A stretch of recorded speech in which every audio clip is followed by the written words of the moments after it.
Fairphone 5 എന്ന പുതിയൊരു smart phone ഇപ്പോൾ ലോഞ്ച് ചെയ്തിട്ടുണ്ട്. ഈ ഫോണിൽ എടുത്തു പറയേണ്ട പല കാര്യങ്ങളും വരുന്നുണ്ട്. 10 കൊല്ലത്തെ സോഫ്റ്റ്വെയർ അപ്ഡേറ്റും ഈസി ആയിട്ട് റിപ്പയർ ചെയ്യാനുള്ള ഫീച്ചറും കാര്യങ്ങളൊക്കെ ആയിട്ടാണ് ഈ ഒരു സ്മാർട്ട് ഫോൺ വരുന്നത്. ഇപ്പം ഈ ഒരു വീഡിയോയിൽ നമ്മൾ നോക്കാൻ പോകുന്നത് Fairphone 5 എന്ന സ്മാർട്ട് ഫോണിനെ പറ്റിയിട്ടാണ്. ആദ്യം നമ്മൾ ഡിസ്പ്ലേ ഫീച്ചേഴ്സും കാര്യങ്ങളൊക്കെ നോക്കുകയാണെന്നുണ്ടെങ്കിൽ 6.46 ഇഞ്ചിൻ്റെ ഫുൾ HD+ ഡിസ്പ്ലേ ആണ് ഈ ഫോണിൽ വരുന്നത്. OLED പാനലും കാര്യങ്ങളൊക്കെ ഇതിൽ ഉപയോഗിച്ചിട്ടുണ്ട്. പിന്നെ പഞ്ചോൾ ഡിസൈൻ ഇതിൽ വരുന്നുണ്ട്. പഞ്ചോൾ വരുന്നത് ടോപ്പ് സെൻറ്റർ ഭാഗത്തായിട്ടാണ്.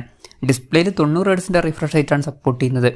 ഏകദേശം 63,200 രൂപ പ്രൈസ് റേഞ്ചിലാണ് ഈ ഫോൺ വരുന്നത്. ആ ഒരു പ്രൈസ് റേഞ്ചിൽ 120 ഹെർട്സിൻ്റെ റിഫ്രഷ് റേറ്റ് തന്നെ കൊടുക്കായിരുന്നു. എന്തായാലും 90 ഹെർട്സിൻ്റെ റിഫ്രഷ് റേറ്റ് ഇതിൽ വരുന്നുള്ളൂ. പീക്ക് ബ്രൈറ്റ്നസ് വരുന്നത് 880 നിറ്റ്സ് ആണ്. ഫോണിൻ്റെ ഫ്രണ്ടിൽ ഗൊറില്ല ഗ്ലാസ് 5ൻ്റെ പ്രൊട്ടക്ഷനും കാര്യങ്ങളൊക്കെ കൊടുത്തിട്ടുണ്ട്. അപ്പം ബെസ്റ്റ് എന്ന് പറയാൻ പറ്റിയിട്ടില്ലെങ്കിലും തരക്കേടില്ലാത്ത ഡിസ്പ്ലേ ഫീച്ചേഴ്സൊക്കെ ഈ ഫോണിൽ കൊടുത്തിട്ടുണ്ട്. സൈഡ് മൗണ്ടഡ് ഫിംഗർ പ്രിൻറ് സെൻസറാണ് ഈ ഫോണിൽ വരുന്നത്. IP55 റേറ്റിംഗ് ഇതിൽ സപ്പോർട്ട് ചെയ്യുന്നുണ്ട്.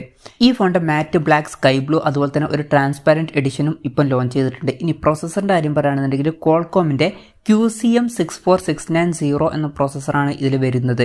ഇതൊരു ഇൻഡസ്ട്രിയൽ എഡിഷനാണ്. സ്നാപ്ഡ്രാഗൺ 778G എന്ന പ്രോസസ്സറിൻ്റെ അടുത്ത് വരുന്നൊരു പെർഫോമൻസും കാര്യങ്ങളൊക്കെ ഇതിൽ ലഭിക്കുന്നതായിരിക്കും. പിന്നെ എന്തുകൊണ്ടാണ് പ്രോസസ്സറിൻ്റെ കാര്യത്തിൽ ഇങ്ങനെ ഒരു പേരിൽ ഡിഫറൻസ് എന്ന് ചോദിച്ചാൽ കുറേ കാലത്ത് സോഫ്റ്റ്വെയർ അപ്ഡേറ്റ്സും കാര്യങ്ങളൊക്കെ കൊടുക്കേണ്ടതാണ്.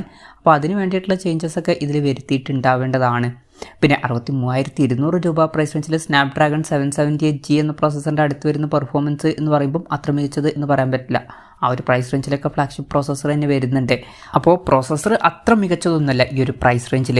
പിന്നെ ഇതിൽ 5G സപ്പോർട്ടും കാര്യങ്ങളൊക്കെ വരുന്നുണ്ട്. 8GB റാമും 256GB ഇൻറ്റേർണലും കൊടുത്തിട്ടുണ്ട്. മെമ്മറി എക്സ്പാൻഡ് ചെയ്യണമെന്നുണ്ടെങ്കിൽ മെമ്മറി കാർഡ് സ്ലോട്ടൊക്കെ വരുന്നുണ്ട്. NFC എന്നുള്ള ഫീച്ചർ ഇതിൽ സപ്പോർട്ട് ചെയ്യുന്നുണ്ട്. സ്റ്റീരിയോ സ്പീക്കേഴ്സ് കൊടുത്തിട്ടുണ്ട്. പിന്നെ 3.5mm ഓഡിയോ ജാക്ക് ഈ ഫോണിൽ കൊടുത്തിട്ടില്ല. ക്യാമറയുടെ കാര്യം പറയുകയാണെന്നുണ്ടെങ്കിൽ ഫോണിൻ്റെ പിന്നിൽ ഡ്യുവൽ ക്യാമറ സെറ്റപ്പാണ് കൊടുത്തിരിക്കുന്നത്.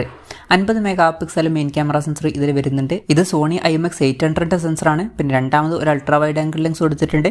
ഇത് സോണി IMX858ൻ്റെ സെൻസറാണ്. പിന്നെ ഇത് കൂടാതെ മൂന്നാമത് ഒരു TOF സെൻസറും വരുന്നുണ്ട്. സെൽഫി ക്യാമറയുടെ കാര്യം പറയുകയാണെന്നുണ്ടെങ്കിൽ ഫ്രണ്ടിൽ 50 MP സെൽഫി ക്യാമറ ഒക്കെ കൊടുത്തിട്ടുണ്ട്. അപ്പം ഓൺ പേപ്പർ അത്യാവശ്യം തിരക്കില്ലാത്ത നല്ലൊരു ക്യാമറ സ്പെസിഫിക്കേഷനൊക്കെ ഈ ഫോണിൽ വരുന്നുണ്ട്. ബാറ്ററിയുടെ കാര്യം പറയുകയാണെന്നുണ്ടെങ്കിൽ 4200 mAh ബാറ്ററി ഇതിൽ വരുന്നുള്ളൂ. 30 വാട്ടിൻ്റെ ഫാസ്റ്റ് ചാർജ് സപ്പോർട്ട് ചെയ്യുന്നുണ്ട്. Type-C ചാർജിംഗ് പോർട്ടും ഇതിൽ കൊടുത്തിട്ടുണ്ട്. USB 3.0 ഒക്കെ ഇതിൽ സപ്പോർട്ട് ചെയ്യുന്നുണ്ട്. ബാറ്ററി സെറ്റപ്പ് അത്ര മികച്ചതാണ് എന്നൊന്നും പറയാൻ പറ്റില്ല. ഇനി ഈ ഫോണിൻ്റെ സ്ട്രോങ് ആയിട്ടുള്ള പോയിന്റിലോട്ട് വരികയാണെന്നുണ്ടെങ്കിൽ 70% റീസൈക്കിൾ ചെയ്തിട്ടുള്ള മെറ്റീരിയൽ വെച്ചിട്ടാണ് ഈ ഫോൺ നിർമ്മിച്ചിരിക്കുന്നത്. ഇപ്പം ഇവരുടെ മെയിൻ മോട്ടോ എന്ന് പറയുന്നത് കുറച്ചും കൂടി എക്കോ ഫ്രണ്ട്ലി ആയിട്ടുള്ള ഫോണുകൾ നിർമ്മിക്കുക എന്നുള്ളതാണ്. അപ്പം അതിൻ്റെ ഭാഗമായിട്ട് 70% റീസൈക്കിൾ ചെയ്തിട്ടുള്ള മെറ്റീരിയൽ യൂസ് ചെയ്തിട്ടുണ്ട്.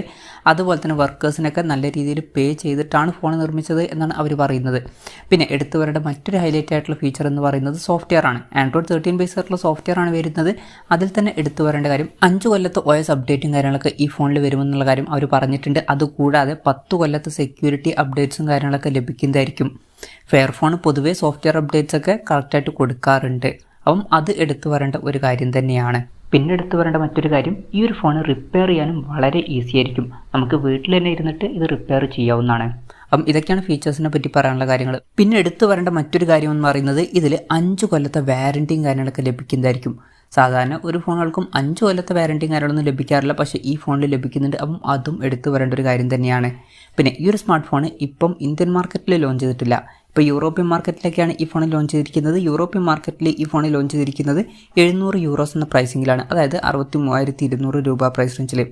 ആ ഒരു പ്രൈസ് റേഞ്ചിൽ ഈ പറഞ്ഞിട്ടുള്ള ഫീച്ചേഴ്സ് എങ്ങനെയുണ്ടെന്ന് വെച്ചാൽ ഫീച്ചേഴ്സ് അത്ര ബെസ്റ്റാണ് എന്ന് പറയാൻ പറ്റില്ല. അപ്പോൾ ഡിസ്പ്ലേയിൽ 120 ഹെർട്സിൻ്റെ റിഫ്രഷ് റേറ്റ് സപ്പോർട്ട് ചെയ്യുന്നില്ല. പ്രോസസ്സർ ബെസ്റ്റ് അല്ല. ബാറ്ററി അതിന് മാത്രം മികച്ചതാണ് എന്ന് പറയാൻ പറ്റില്ല. തിരക്കേടില്ലാത്ത ഓൺ പേപ്പർ ക്യാമറ സ്പെസിഫിക്കേഷൻ കൊടുത്തിട്ടുണ്ട്. പക്ഷേ ഹൈലൈറ്റ് ആയിട്ടുള്ള ഫീച്ചേഴ്സ് അതൊന്നുമല്ല. കുറച്ചും കൂടി എക്കോ ഫ്രണ്ട്ലി ആയിട്ടുള്ള ഒരു സ്മാർട്ട് ഫോണാണ്. അതുപോലെ തന്നെ കുറേ കാലത്തേക്കുള്ള സോഫ്റ്റ്വെയർ അപ്ഡേറ്റ്സും കാര്യങ്ങളൊക്കെ ഇതിൽ ലഭിക്കുന്നതായിരിക്കും. അതുപോലെ തന്നെ 5 കൊല്ലത്തെ വാറൻറ്റി ഒക്കെ ലഭിക്കും. അപ്പോൾ ലോങ് ടേമിന് യൂസ് ചെയ്യാൻ പറ്റിയിട്ടുള്ള ഒരു ഫോണായിരിക്കും. അപ്പം ധൈര്യമായിട്ട് 5 കൊല്ലത്തേക്കൊക്കെ ഒരു പ്രശ്നം വരില്ല എന്ന് ഉറപ്പിച്ചിട്ട് തന്നെ യൂസ് ചെയ്യാൻ പറ്റും. എന്തായാലും Fairphone 5 എന്ന പുതിയൊരു സ്മാർട്ട് ഫോൺ ഇപ്പോൾ ലോഞ്ച് ചെയ്തിട്ടുണ്ട്. ഈ ഒരു ഫോണിനെ പറ്റിയിട്ടുള്ള നിങ്ങളുടെ അഭിപ്രായം ജസ്റ്റ് ഒന്ന് കമൻറ്റ് ചെയ്യുക.